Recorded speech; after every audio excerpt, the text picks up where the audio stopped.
Hey everyone, this is Miss Harrington and I'm here to talk to you about our different pencils that we have in the art world. So many of you have the yellow pencil and you have probably bought the 2B pencil and the 2H pencil in your supply list. There are definitely a whole bunch of other ones that you can see here. I have a 3B, to a 4B, to a 5B, and then alongside that there's also, 2H's, 3H's, 4H's, and I'm not going to let that kind of complicate things too much, but you have a 2H and you have a 2B. So just remember your 2H is pretty hard, H stands for hardness, and your 2B stands for blackness, which is pretty black. So the higher the number on either spectrum of that means that it'll be a harder lead or a darker lead. So you can kind of see with my number 2 pencil, it's a little darker, and my 2H pencil is a little lighter, and it tends to, or my 4H tends to indent the paper more. So that's just your little example right there. So the next thing you're going to do is make 6 value scales, each with a different method of shading. So you're going to grab a ruler and you're going to make 1 by 9 inch rows in your drawing pad. You can also just make a 6 by 9 inch grid if that makes things easier for you, but I just made them all very separate.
So the first shading technique we'll be doing is smooth, and what I like to do is I usually like to hold the end of my pencil so that I can use a flatter side of the lead when I'm shading.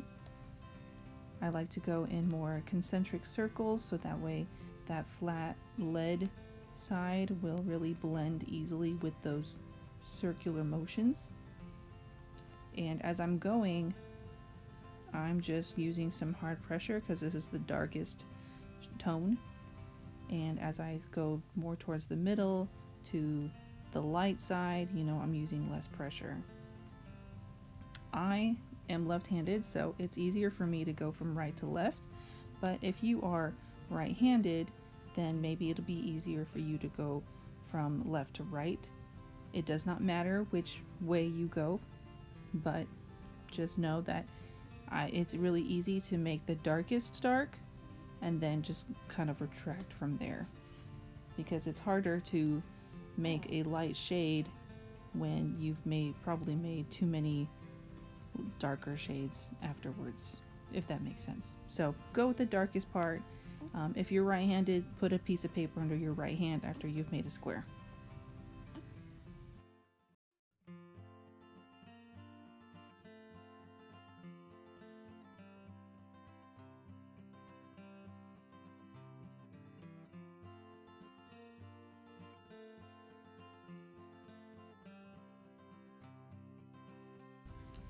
With hatching, you want to go in one direction with your lines.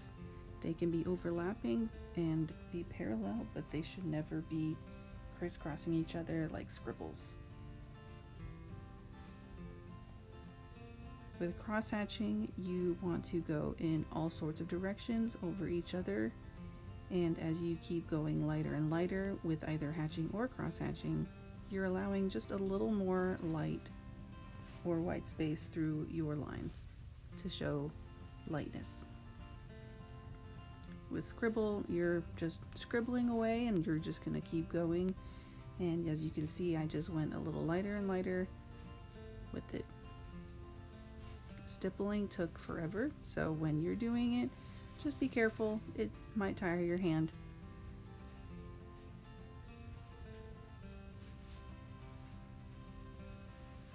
And you're just going to keep dotting and keep going until you are getting lighter and lighter, allowing that white space to kind of create that light tone.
Now for pattern, it is up to you what you would like to do, but I chose stars to overlap each other to create my dark to light tones.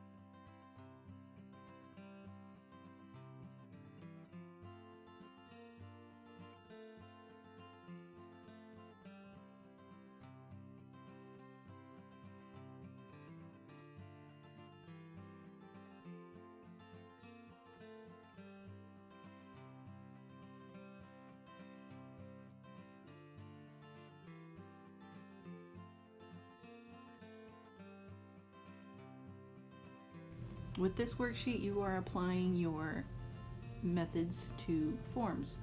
So you are going to do 6 different spheres with these different methods. So the first one is cross-hatching, and with your cross-hatching, you're going in different directions again, and you're going to curve alongside the sphere. So with our light source being at the top right-hand corner, you're going to make a nice crescent shape of lines along that bottom left-hand side.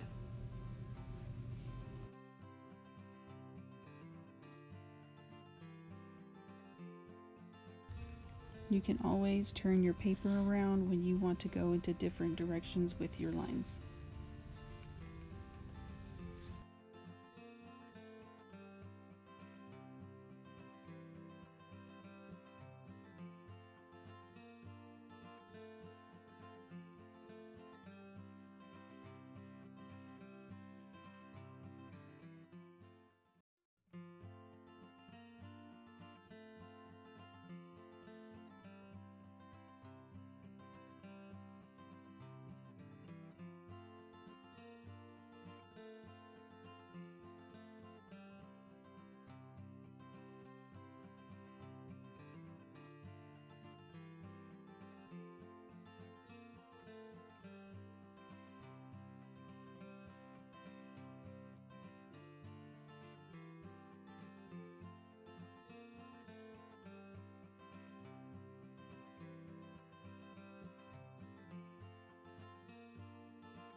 And remember, with hatching, you're just layering your lines on top of each other to create that dark to light tone.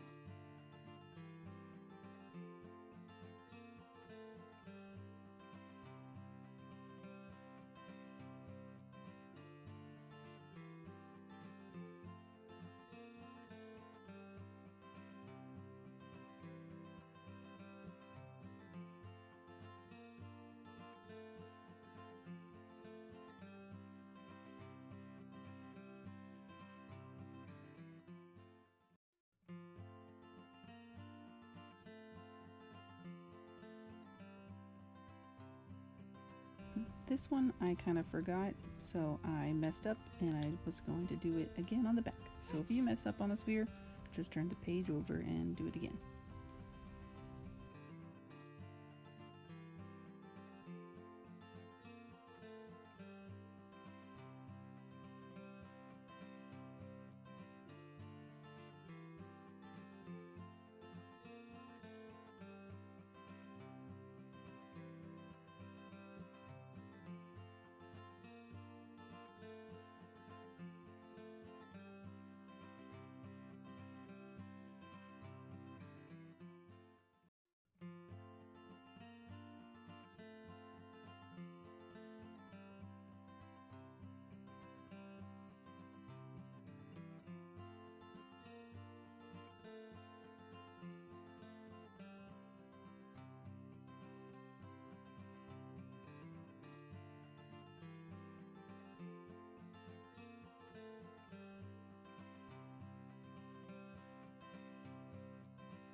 There isn't any crazy technique with the scribbling or scumbling technique. You just want to make your crazy lines over and over each other as you are layering your dark to light tones. Just make sure that you are curving along with the sphere. Curving along the sphere really helps create that dimension that we're going for.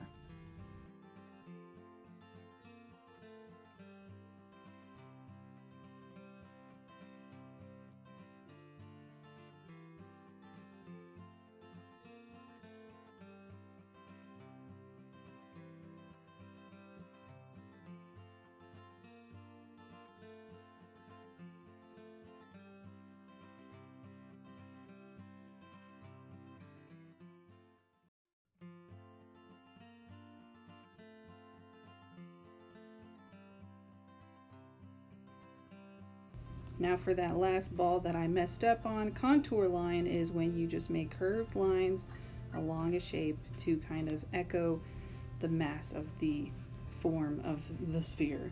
So kind of like rings on a piece of wood. All right, last worksheet, I swear, but I really want you guys to work on shading your sphere, cube, and cone, and assuming that the light source is on the top right hand corner for each of these, you want to make sure that you have good dark to light tones with your smooth shading, and that can be pretty hard as you're layering with your pencils a lot. And remember, you really want to use the flat side of your lead. You know, don't put too much pressure on the very point of the pencil when you're holding it. You really want to hold the end of the pencil or middle of the pencil as you're doing this. You might also see some hatching or cross hatching lines as you're trying to shade. Just keep going on top of it, and it'll kind of blend itself out as you keep going.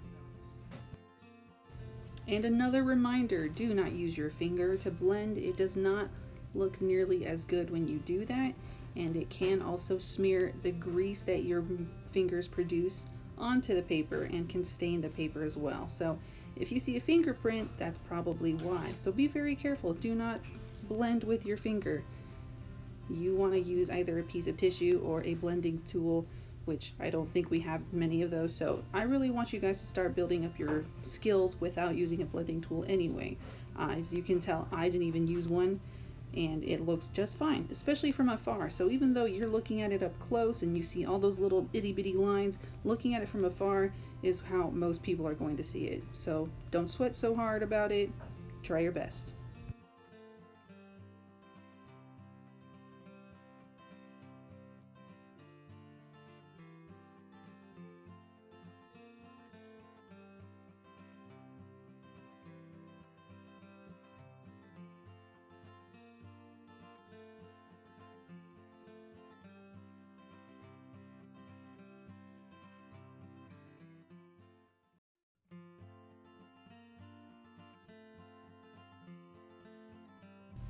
Next is the cone, and as you're shading, you just want to go alongside the opposite side of where the light is hitting it to create that shadowy base.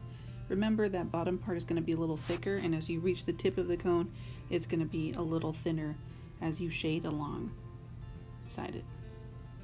And then as you're just going along to the middle of the cone, you're creating that middle tone, and depending on wherever you're layering, you can go back and make it darker or make it lighter, however you need to.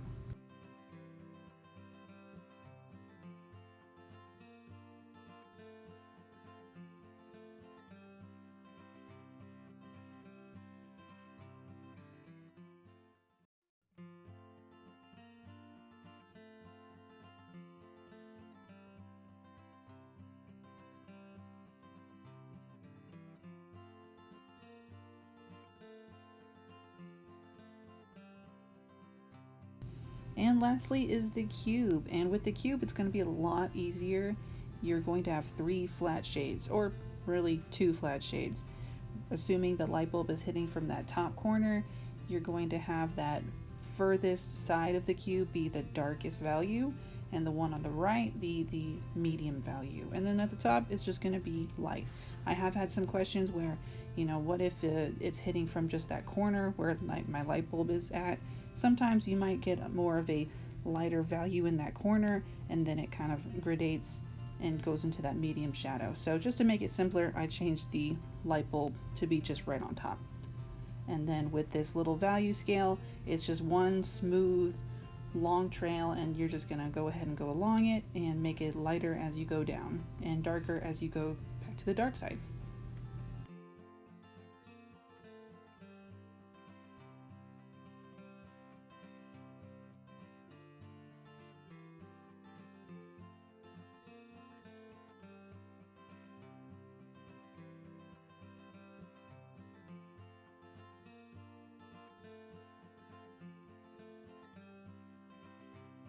And that's it, kiddos. That is the end of this whole demonstration on shading. Good luck, and remember, practice makes perfect.